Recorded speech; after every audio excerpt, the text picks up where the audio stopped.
Hey everyone, happy Saturday and welcome to Virtual Veg Fest Live as I mess with my microphone.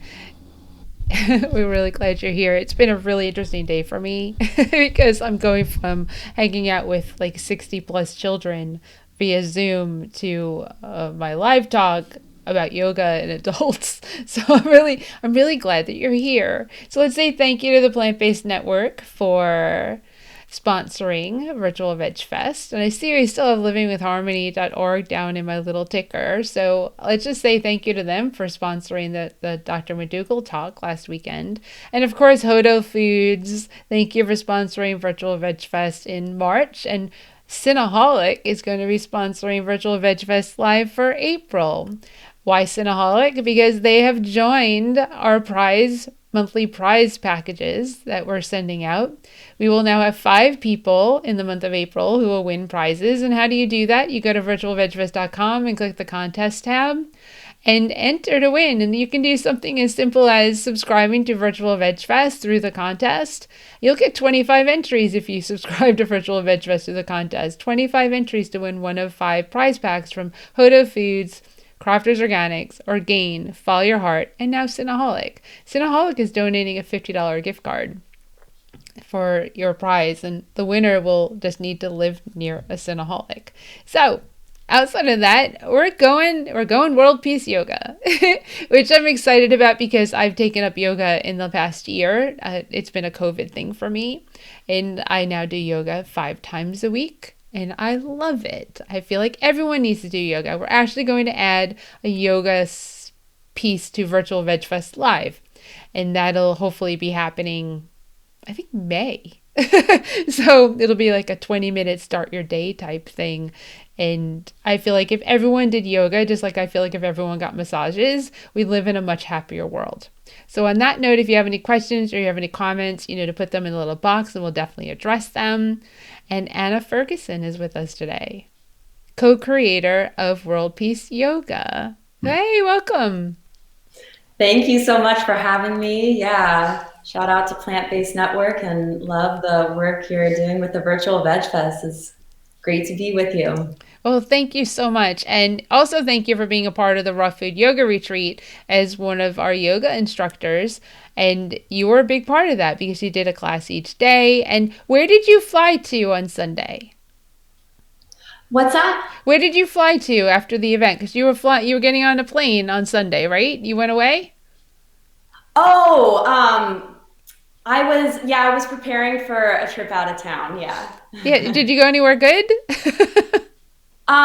I just went to visit family. Okay, that's wonderful. I'm glad to Yeah. hear that. So, Anna, if Yeah. you could share about you and World Peace Yoga, I know everyone would love to hear that.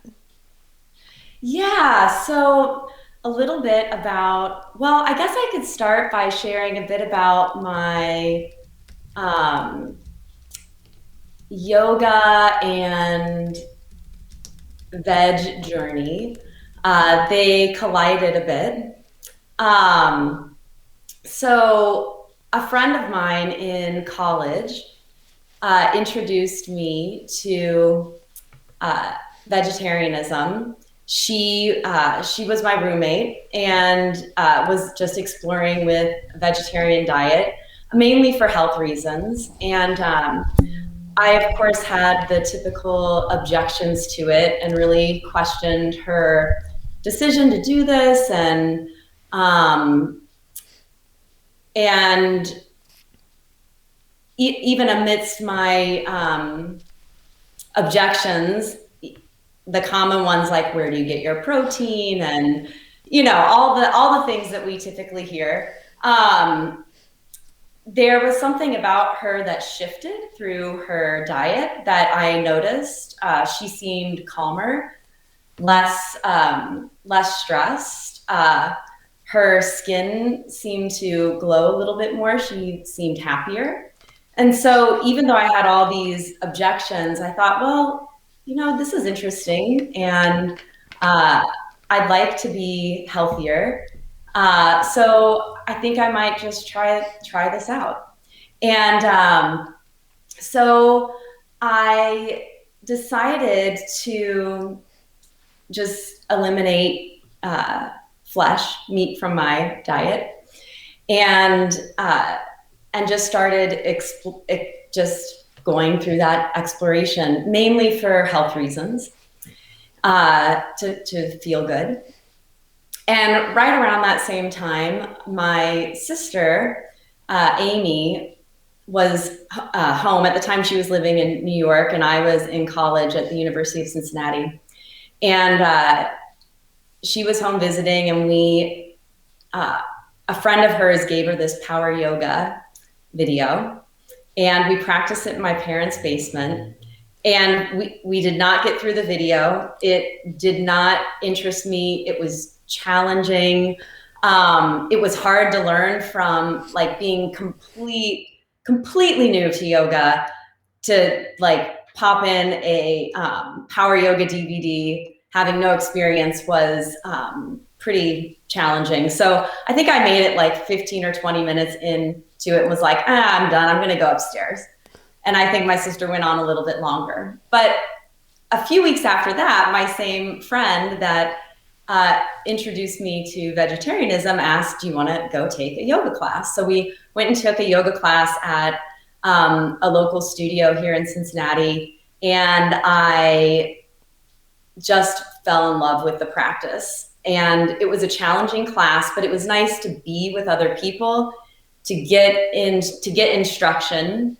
And also one thing that I really appreciated about it was the deep relaxation at the end, because I was used to working out, fitness related things, but never having that deep relaxation at the end. So it was an interesting experience for me to do this somewhat intense physical exercise connected with breathing, the asanas.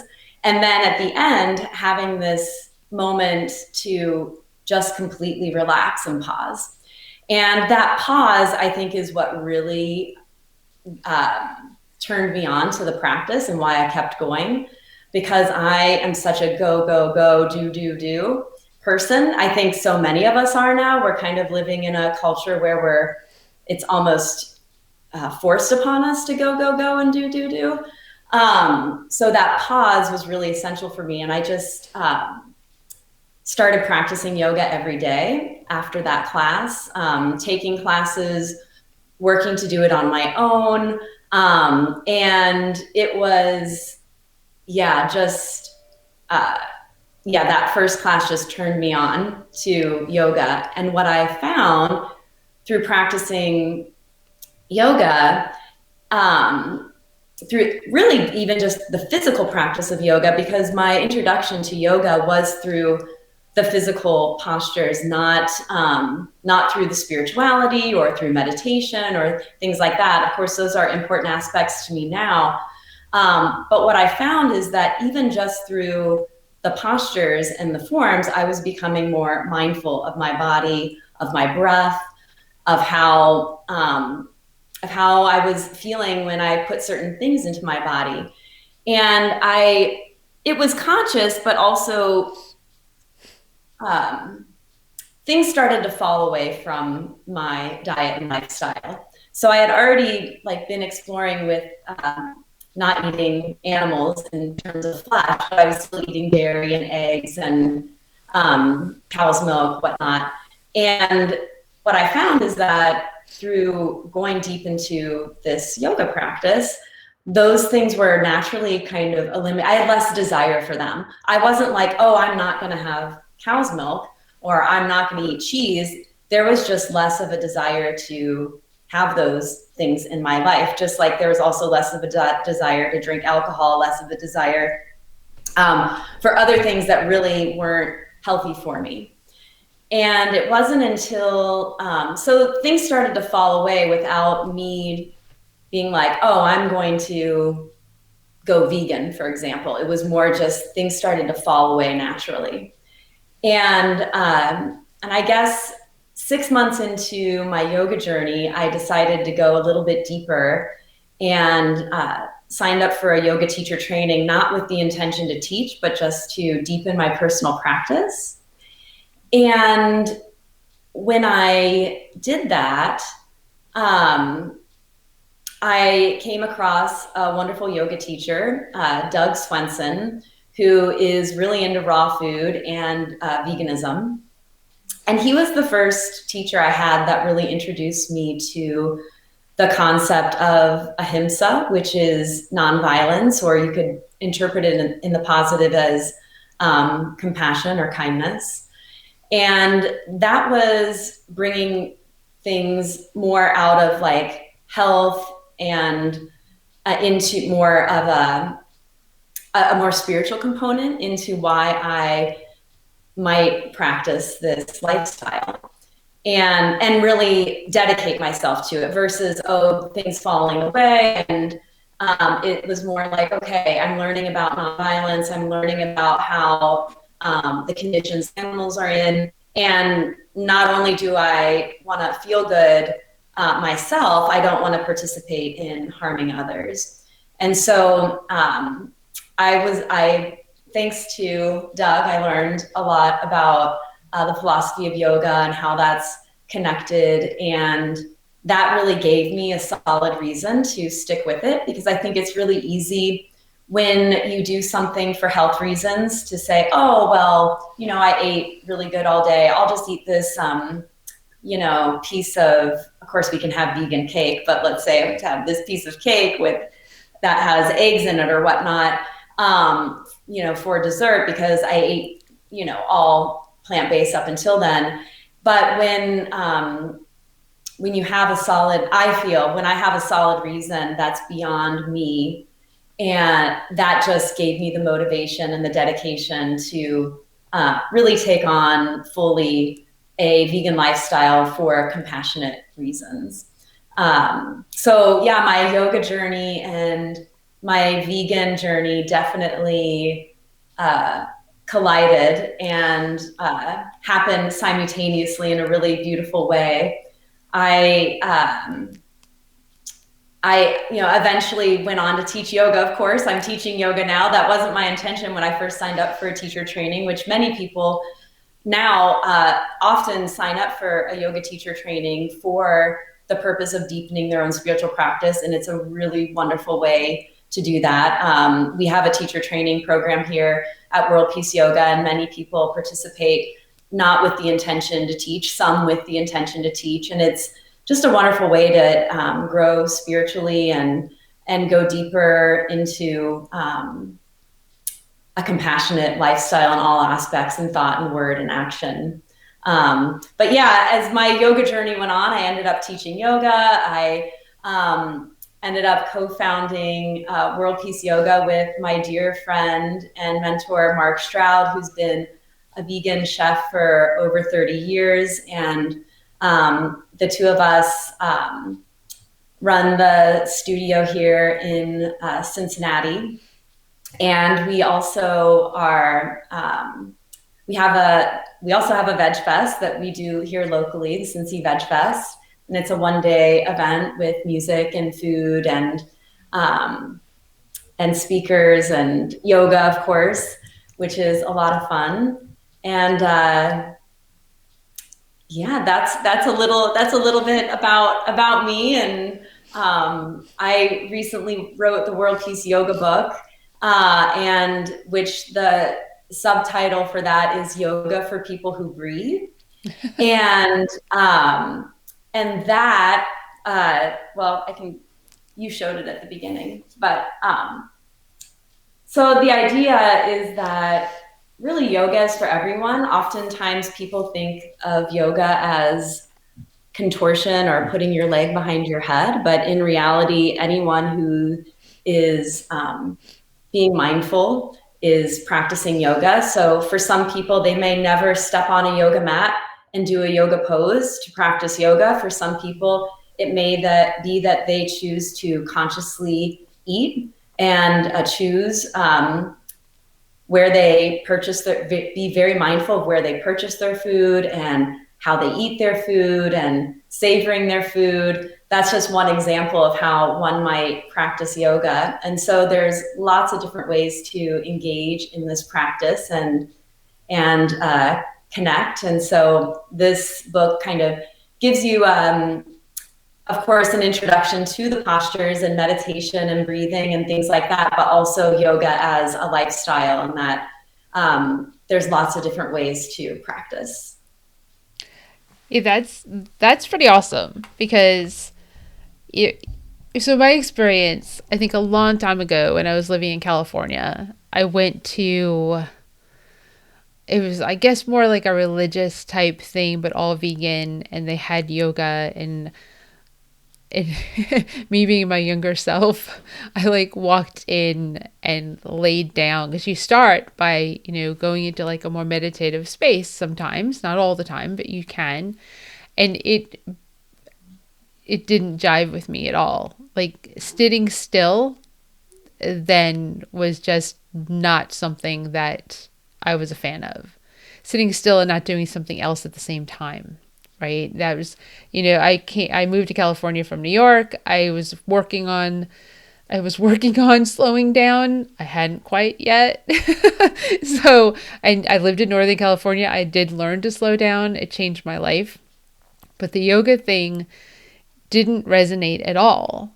And it wasn't until here in North Carolina when I went to classes at the gym that I started to appreciate it, and appreciating that piece of it at the end mostly, like my video that I do, it calls it the corpse, right? So, but it's still, you just, it just, I do yoga at night and I end my day with it. And I think people just have to realize that there's many different types and facets of yoga.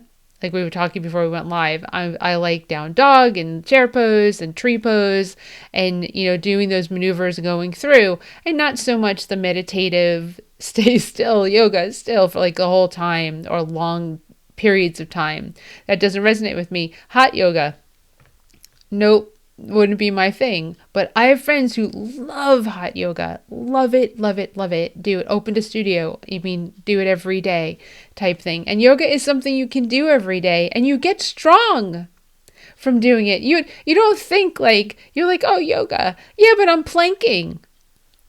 You can't plank and not grow muscles on your arms, because with knees up, not knees down planking, like planking, true planking. It's a big piece of what I do every time I do yoga. And my arms are strengthening because of it, because you're using your body as your weight that you're countering against. And it's just absolutely awesome. And combining it with the fact that I know not every person who does yoga is vegan, but it really is a practice. And I'll say should here, and I'll say the should. A person probably should be vegan if they're teaching yoga. What are your thoughts on that? Well, yeah, I don't like the should word, but I do look, the yoga, the practice of ahimsa has been part of yoga for thousands of years, and so has a vegetarian diet. And it's, for the most part, according to the philosophy, a prerequisite to the practice to cause no harm. It's in the in Patanjali's Yoga Sutras, which is one of the main philosophy writings, books on yoga. There is something called the 8 limbs of yoga, which is like the 8-limb path. And on that path, the first ring, you could say, is the yamas. And of those yamas, there's 5. And it's how we essentially are instructed to teach others. And that the very first is ahimsa, to do no harm in thought, word, and action. So it's a pretty foundation base for the practice of yoga. Yoga has grown in so much popularity now. The physical practice aspect of yoga has grown in so much popularity now that the philosophy aspect has been watered down. And I feel that that's one of the things we're working to do here at World Peace Yoga is we're not teaching anything new, but that's something that makes us unique in that we are facilitating the philosophy aspect and the vegan aspect, and it is a core principle and a core foundation of the practice of yoga. Whether one chooses to be vegan or not, of course, there's no judgment and there's no right or wrong and there's no good or bad, but every choice we make, there's a consequence to that choice. And so it's just thinking about, if yoga is about making mindful choices, then we just have to really consider, is this the consequence I desire for the choice I'm making?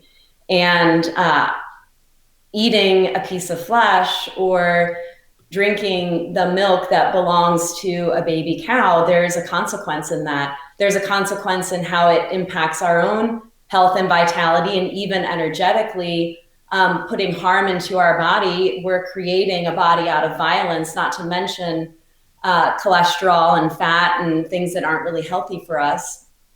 But also how that's impacting the other beings, how it's impacting the earth. And so I think it's really our job as yoga practitioners to really consider, is this the consequence that I am liking for the choice I'm making?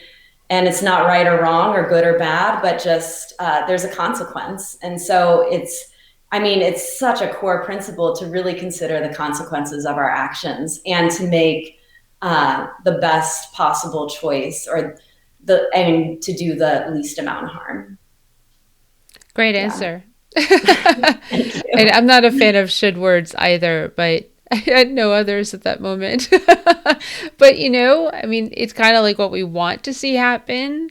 So, and do no harm. So how do you go into the practice, teach even, and teach to do no harm, but then go home and eat chicken or beef or eggs or milk? Like how do you balance that? I mean, you can just completely ignoring that part, but then you're teaching. So I feel like it's something for people that are teaching yoga or using goats to teach yoga, right? The goats that they slaughter and take milk from to make cheese. That's something for them to think about because they're not thinking about it, or if they are thinking about it, they're completely ignoring it. Yeah, there's a lot of fad yoga classes, I'd say, happening right now. And of course, baby goats and puppies and kittens are sweet and adorable. But you have to wonder, like, where are their mothers and their fathers? Do they get to see them? Are they still getting milk from them, from their mothers? Those classes, there's an impact there. And it's not like these are rescued sanctuary animals. I think that's completely different if you're practicing yoga at a sanctuary where the animals have been rescued than marketing this class where the animals are specifically used for that. So it's an important thing to investigate and really be thoughtful about. And that's the most important thing, is to investigate, because a local sanctuary did do yoga with the goats here in North Carolina. And that's very different because they are in sanctuary and they set it up as a fundraiser for the sanctuary. You just happen to hang out with the animals and do yoga. Very different from another place here in North Carolina that is doing yoga with the goats, but those goats are not going to live their lives in sanctuary. They're going to end up on somebody's plate. And if you're okay with that, and you're okay with giving money to that, then okay. But if you're not realizing that's happening, then do your due diligence and ask the questions. They're not going, if I'm going to tell you, if those animals are going to be used for food, they're not going to like that you're asking the questions. Right. They're really Yeah. going to get upset. So Yeah. that's a big red flag. Just so everyone knows, if they start deleting your comments, deleting your questions, it's a big red flag. That means that the vegan community already came at them. Most Yeah. likely, and they just think it's another one. But you may be sincere in your question, but that tells you that where they're at. So, yeah, sanctuary, supporting them, where they take the animals in to live out their lives, and they have to come up with like some unique fundraising opportunities because they need the money to take care of the animals that they brought in, and the public always wants something when they give something. So that's one of the ways that you can give back. Yeah. What an interesting conversation, but truth. Yeah. Yeah. Yeah. Yeah, the Cincy Veg Fest, I've heard of it. Being a person that organizes Veg Fest myself. I haven't made it to Ohio yet for an event. I would love to, because I don't know if people know watching this, but Ohio has a lot of vegan events, a lot of Veg Fests in a state that you probably wouldn't think there'd be a lot of veganism, vegan restaurants, a vegan community as well. And then you jump over to Indiana, Indy Veg Fest also, huge community, huge event. I mean, sometimes you think of like the larger cities, New York and California, that they have like these really big events, but Ohio has some really decent Veg Fests. Yeah, it's really great to see just how over the years the vegan community has really grown, and even not the vegan community so much, but people interested in plant-based diet, plant-based eating, because I know what we're finding is that probably 80 to 90% of the people that attend our event are not vegan, but just veg curious, interested in trying the food. And our event is outdoors. It's more of a festival vibe, and there's music and speakers. And so it's a nice way to be introduced to this lifestyle. And, families come, and people from all walks of life that are veg curious. It's not like everyone showing up is vegan, which is really which is ideal, really. Yep. And it's really great to see all the Veg Fests here in Ohio happening, and vegan events grow overall. It's really, I think, like the past 5 years especially, things have just been like really blossoming. Yeah, it's awesome to see. Absolutely incredible to see. And then, how has COVID impacted World Peace Yoga? Well, so yeah, we've definitely been impacted. Um, we we're having monthly potlucks, which of course we are temporarily have taken them off the schedule. But now that the weather's turning beautiful and springy and soon to be summer, we're going to do some pop-up potlucks outside. Um, so for a few weeks, we were completely shut down. But after a few weeks, we got an online program up and running. We created two options for people. One, which is classes via Zoom, and then pre-recorded classes that you can take anytime. And we did that for a few months until we were able to reopen. And now that we're open again, we have a combination of live classes you can take via Zoom, pre-recorded classes, and in-person classes that are social distance. And we have less people coming, of course, to the in-person classes, partly because we have to limit the numbers, but also because some people are just more comfortable taking the online at this point.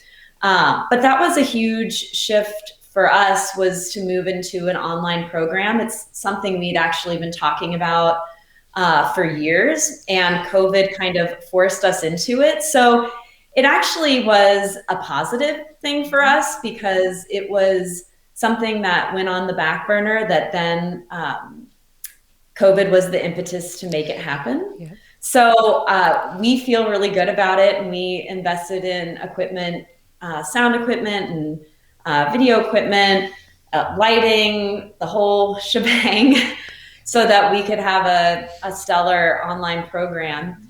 And we also are offering our yoga teacher training and personal spiritual growth programs online now. And so now people, whether in Cincinnati or beyond, anywhere in the world, really are able to participate in our weekly classes or yoga teacher training or special workshops. So it's a really cool thing, and we've got people that have taken our training, for example, here in Cincinnati, but they've moved. They live in California now, or they even live in another country, and they're able to plug in and take classes, and it's been really sweet. I'm focusing on the positive aspects. I could certainly talk about like some of the downsides too, but I'll just keep it uplifting, because overall I feel like it's been a really great experience, and feel good about it. Certainly there's been bumps in the roads and challenges with all of it, but we're just stoked to be able to connect with more people and to have an online presence. So it's been great. Yeah, that's wonderful to hear, because COVID, for the businesses, I should say, that will survive this pandemic, it's the ones that pivoted. It's the ones that said, well, I'll go the other way. It's not the ones that sat there and said, let's just hope and pray that this works, that we can get through this doing exactly what we've always been doing, which for some was impossible to happen. So you had to do and make changes. And in business, you always have to do that. Sometimes you have to reinvent yourself. You have to keep things fresh. And during a pandemic, you needed to go virtual. And then it doesn't need to go away, because now you have a global audience that, if they like your teachers, can take the classes. Yeah, I mean, for us, it wasn't something that we planned to do temporarily just to get through. It was something that when we knew that we were going to do it, it was like we were all in. It wasn't like, oh, we'll throw this together for this temporary thing. It was like, we're going to make this happen, and it's going to be ongoing, which is why we invested in the equipment and all of it. I keep moving a little bit. I'm sorry about the light. I'm at the studio now. We have beautiful skylights here that bring in the light, but I know it's a little bit harder to see the video. So it's really kind of like psychedelic spiritual. So it's very cool. Yeah. Well, we have a really sweet space here and sweet setup. There's actually a class going on right now that is being taught by one of our teachers, Lori, in the main room, and I'm in one of the second studio spaces, which is a smaller room. It's really neat. I noticed it right from the beginning. It's perfect. It is absolutely like the perfect setup for like a talk about someone who does yoga and the spirituality. I mean, I didn't say anything because I was like, it's cool. Great.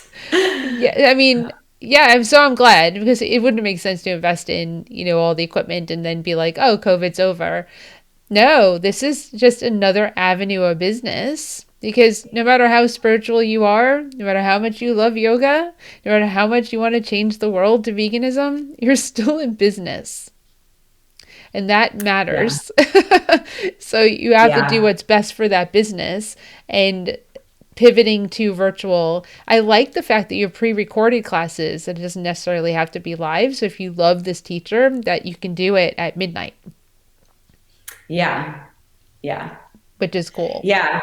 It's a really nice option. We really work to create options that may just give more possibilities for people, and also give more options for those on a different budget and things like that. So, and we also offer, for those that are interested, that our first month is free. And so if you go to worldpeaceyoga.com and click on our weekly schedule page, you'll see information about our Freedom Month of Yoga. So whether you're local or participating from far away, you can get on, you can sign up through our website for a free month of yoga and take unlimited classes, whether it be in the studio or online. So we definitely encourage people to check out our free month and different teachers. And it's just a great way to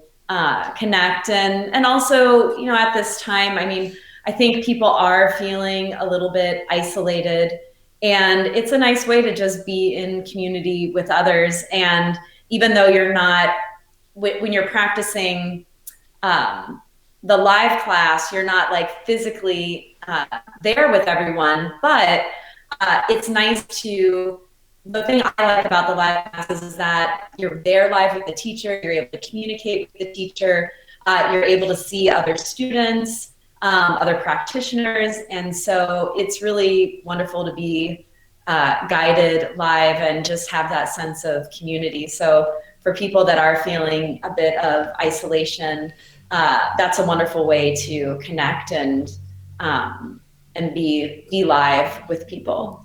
Right. Be there, but not literally be there.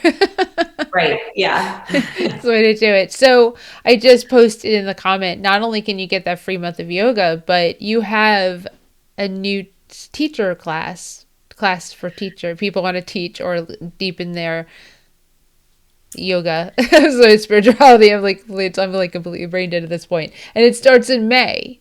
So Yes, yes. Our next yoga teacher training and personal spiritual growth program starts in May, and it meets about one weekend a month. Sometimes we meet 2 weekends a month for close to a year. And yeah, it's just a great way to, again, be in community, to deepen your practice, to learn more about yoga as a lifestyle, and possibly even teach if that interests you.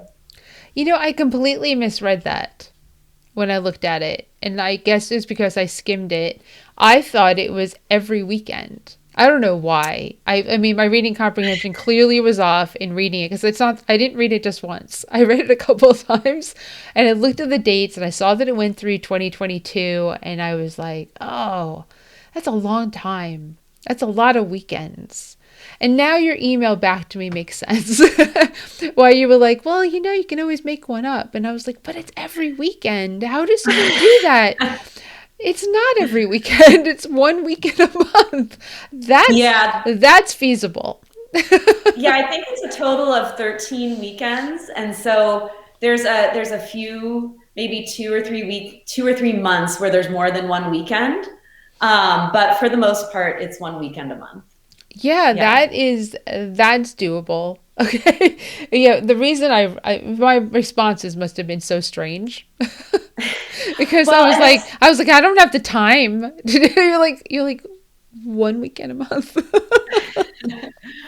well, yeah, it's nice because you're able to receive some information and take some time to absorb it before you take in more information. And in between time, you're able to take classes at the studio and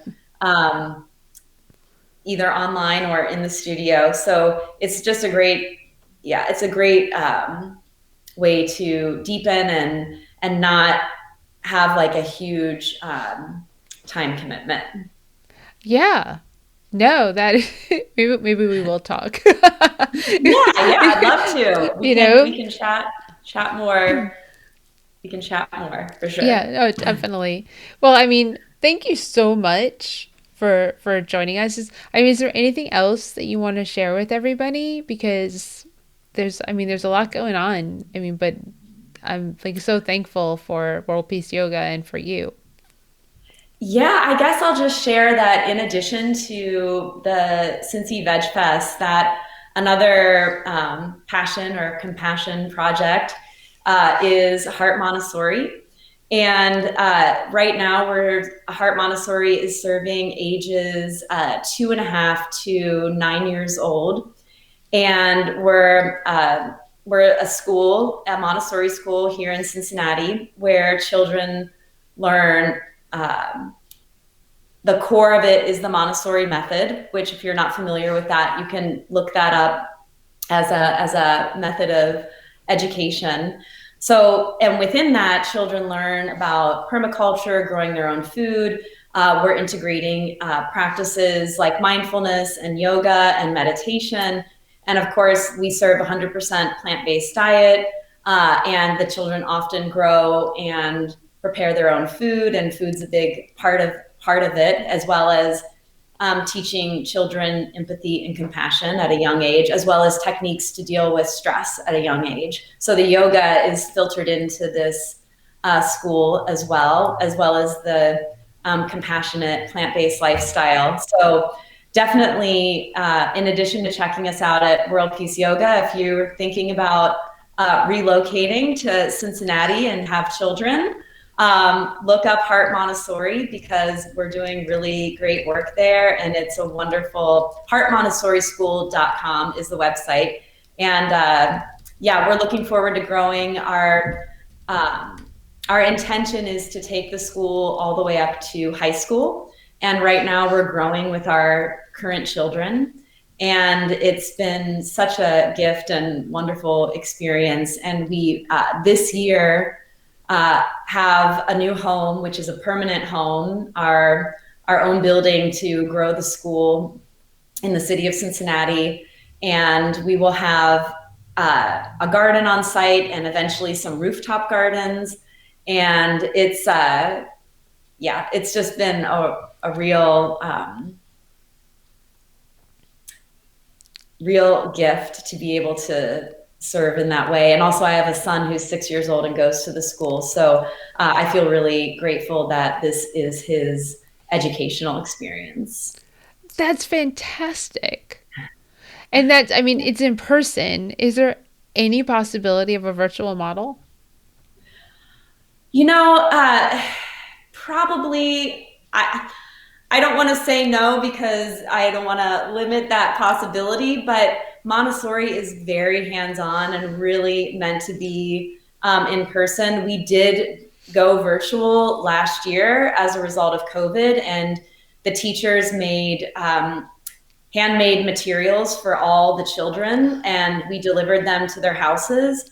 And so the children were able to work hands-on with materials while connecting with the teachers virtually, but it isn't the same, and it's not the ideal situation. The ideal situation is to be in person, hands-on with the materials created for specific to Montessori, which it would be very challenging for a parent to get all those materials. It's a huge setup, but anything's possible. But probably we're going to stick to focusing on the in-person model. So Yeah. I've heard of Montessori, but is this unique to you, to there? Or is this something that happens in other cities around the country? Montessori is worldwide. Right. And Maria Montessori is the founder. And there are a few trainings in Cincinnati. So Cincinnati is definitely a place where there are more Montessori schools than other areas, but you can pretty much probably in any city in this country, Google Montessori schools near me and find a Montessori school. Yeah, I want to know if one's here in the Raleigh-Durham area, because I feel like that would be incredible.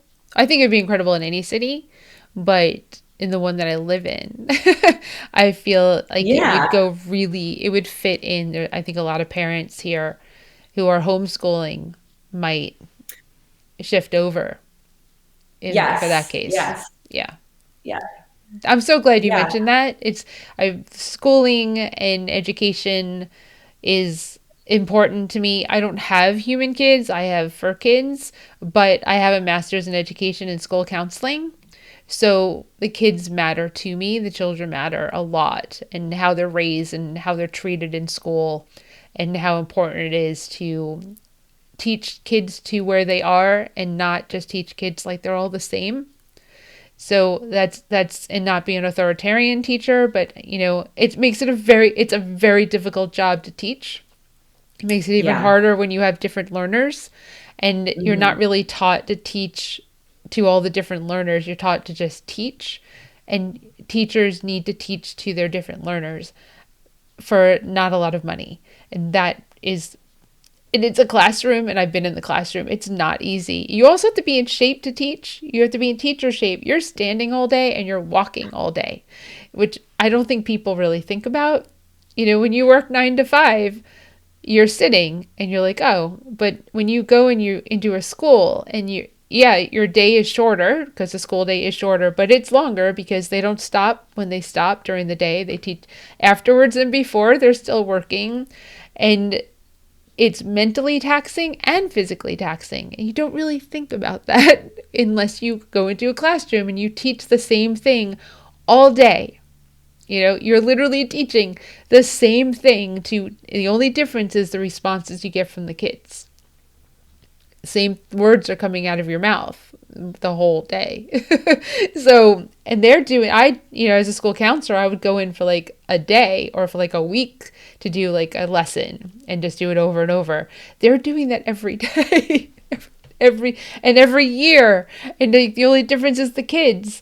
So kudos to everyone that teaches. But for something like that, this Montessori model, I would, Yeah, it's really great, especially the mixed age classroom, because the teachers are really guides that encourage the children to follow their natural interests. And also the children learn from each other as well in a mixed age classroom.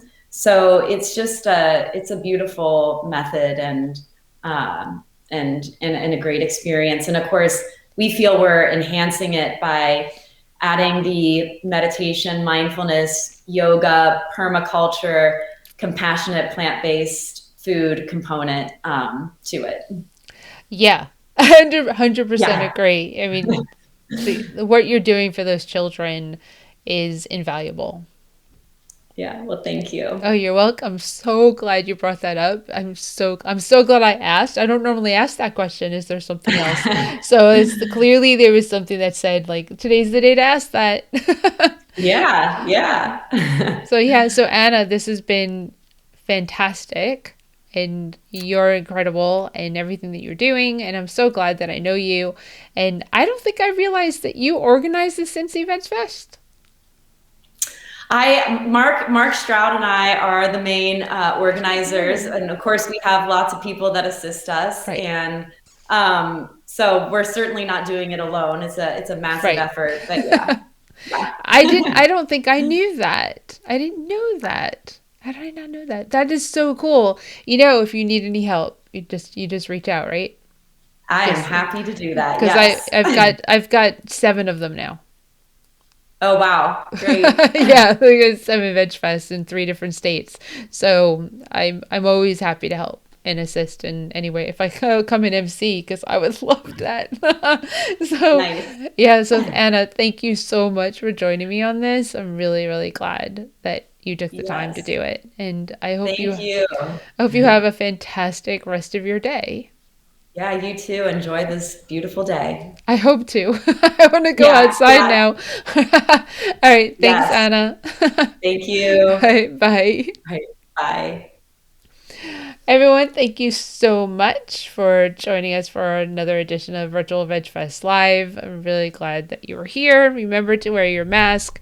Actually, set up a vaccination appointment. Big fan. Get vaccinated. Oh, you're welcome, Judy. Thank you for watching. Really appreciate it. It's great. I'm glad. I know people are there even if we don't get comments. So please wear your mask over your nose, under your chin. Cover your nose. Why? My nose is so red right now.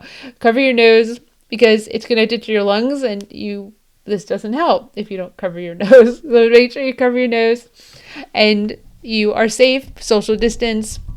Be kind to one another. Go buy some vegan food or plant-based food from your favorite restaurants or food trucks, takeout. However you're going to do it, support our restaurants because, it's been a struggle for the past year for them.